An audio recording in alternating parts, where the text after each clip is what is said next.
Welcome to today's Explainer. We are diving headfirst into the seriously fascinating world of artificial intelligence. You probably wonder how your devices always seem to know exactly what you're asking them, right? Well, today, we are going to totally demystify that process. And we're not just going to talk about AI, we are actually building our very own rule-based AI simulation from scratch. So get ready to roll up your sleeves because we're creating our own virtual assistant. Here is our roadmap for today. We'll quickly cover our learning objectives, figure out what AI actually is, look at the power of classification, dive into coding the Rockbot, and finally, reflect on how AI logic works. All right, part 1, learning objectives. Let's see what we're tackling today. Our big mission here is to teach a computer to identify 3 different types of rocks, specifically igneous, sedimentary, and metamorphic. To pull this off, we're going to use if-then conditional logic, which is an absolutely massive building block in programming, and we'll apply it right inside the Scratch visual programming environment. It's going to be awesome. Moving right along to section 2. What is artificial intelligence? Okay, let's just ditch the Hollywood sci-fi magic for a second. At its core, artificial intelligence is really just a system that makes decisions based entirely on recognizing patterns and following very specific, highly structured rules that we, the programmers, give it. So honestly, it's not magic at all. It's just pure logic. This is a super important point. Our machines aren't independently thinking or feeling.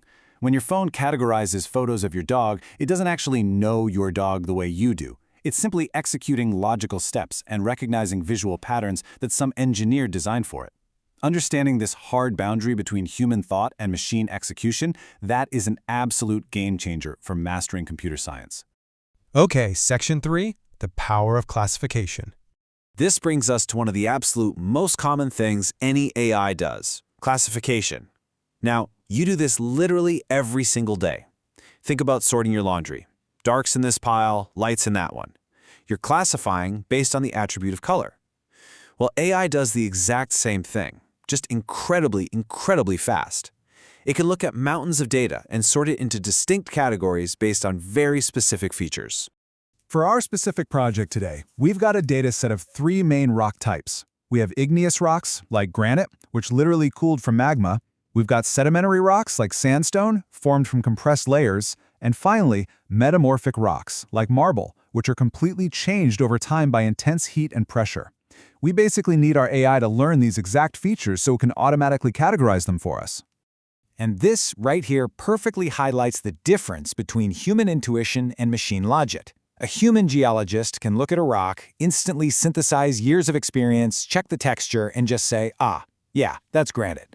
But a computer, it needs a strict, unwavering, if-then condition. It literally needs a rule that says, hey, if the input is exactly granite, then trigger the category igneous. It depends entirely on the rules we build. Let's get to the fun part. Section 4, coding the Rockbot. We are using Scratch for this build, and it's perfect because it has specific tools that mimic how actual AI systems operate. We'll use its if-then blocks for our conditional logic.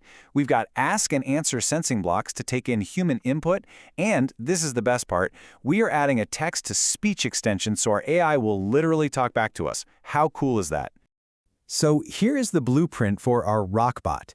By following these 4 exact steps, we're basically scaffolding the brain of our simulation. We give it a visual identity with a sprite, we prompt the user for data, we run that text input through our logical decision tree, and boom, we deliver an audible output. It's a full cycle of sensing, processing, and responding. Look at this code snippet. This is the absolute heart of our AI simulation. It is beautifully simple. The bot checks a condition. Does the user's answer equal exactly granite? If yes, it fires off the success response. But if the user types literally anything else, even if they misspell it and write granite without the E, it just defaults to the else condition and tells the user to try again.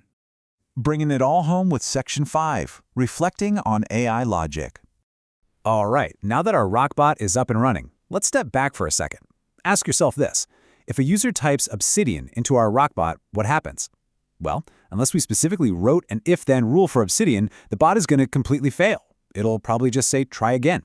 This goes to show that an AI is only as smart and only as capable as the data and the rules its human creators give it. It doesn't magically just know the answer. It only knows what it's been taught. So I want to leave you with this final provocative thought. You just built an AI simulation, and you saw firsthand exactly how rigid those rules really are.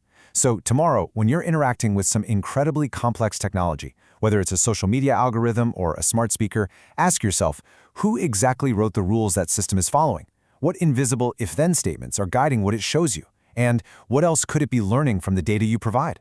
Keep questioning, keep coding, and I'll catch you in the next explainer.